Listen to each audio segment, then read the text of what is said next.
ಕಾರ್ಮಿಕ ದಿನಾಚರಣೆಯನ್ನು ಆಚರಿಸ್ತಾರೆ. ಇಡೀ ನಮ್ಮ ದೇಶದಲ್ಲ, ಈ ವರ್ಲ್ಡಲ್ಲಿ ಕಾರ್ಮಿಕ ದಿನಾಚರಣೆಯನ್ನು ಆಚರಿಸ್ತಾರೆ.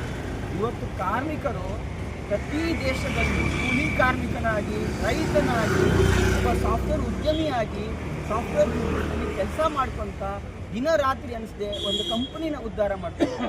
ಆದರೆ ಕಾರ್ಮಿಕರನ್ನ ಯಾವತ್ತು ಕುಂದುಕೊರತೆ ಏನಿದೆ ಅದನ್ನು ತಿಳ್ಕೊಂಡು ಮುಂದೆ ನಡೆಸ್ಕೊಂಡು ಹೋಗುವ ಜವಾಬ್ದಾರಿ ಕಂಪ್ನಿಗಳಿಗಿದೆ. ಆ ಜವಾಬ್ದಾರಿನ ನಾವು ಚೆನ್ನಾಗಿ ಹೊಂದ್ಕೊಂಡು ಹೋಗ್ಬೇಕು. ಒಬ್ಬ ಕಾರ್ಮಿಕ ಎಷ್ಟು ಕಷ್ಟಪಡ್ತಾನೆ ಅಂದರೆ ಆ ಕಂಪ್ನಿನ ಬೆಳೆಸಬೇಕು, ಆ ಕಂಪ್ನಿ ಬೆಳೆದ ನಂತರ ನನ್ನ ಬೆಳೆಸ್ತಾರೆ ಅಂತ ಅಂದ್ಕೊಳ್ತಾನೆ. ಆದರೆ ಆ ಕಂಪ್ನಿ ಬೆಳೆದ ನಂತರ ಅವನು ಆ ಕಂಪ್ನಿಯಿಂದ ತೆಗೆದುಹಾಕು ಹುನ್ನಾರ ನಡೀತಾರೆ. ಆಮೇಲೆ ಉದ್ಯೋಗದಲ್ಲಿ ಬೆಳವಣಿಗೆ ಆಗುವುದಿಲ್ಲ. ಅಲ್ಲಿ ಯಾರು ಕೆಲಸ ಮಾಡ್ತಾನೆ ಅವನು ಬೆಳವಣಿಗೆ ಆಗುವುದಿಲ್ಲ. ಯಾರು ಅವ್ರ ಹಿಂದೆ ಓಡಾಡ್ತಾ ಇರ್ತಾರೆ, ನಾನು ಮಾಡಿದ್ದೇನೆ ಅವನ ಹೆಸರು ಹೇಳ್ಕೊಂಡು ಅಂಥವ್ರು ಬೆಳೀತಾರೆ.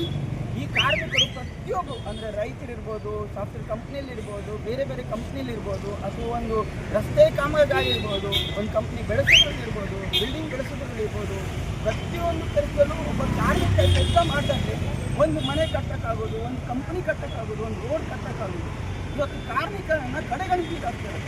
ಕಾರ್ಮಿಕರ ಒಂದು ಕಾರ್ಡ್ ಆಗುತ್ತೆ, ಬಟ್ ಅವರಿಗೆ ಸೌಲಭ್ಯಗಳು ಸಿಗುತ್ತಿಲ್ಲ.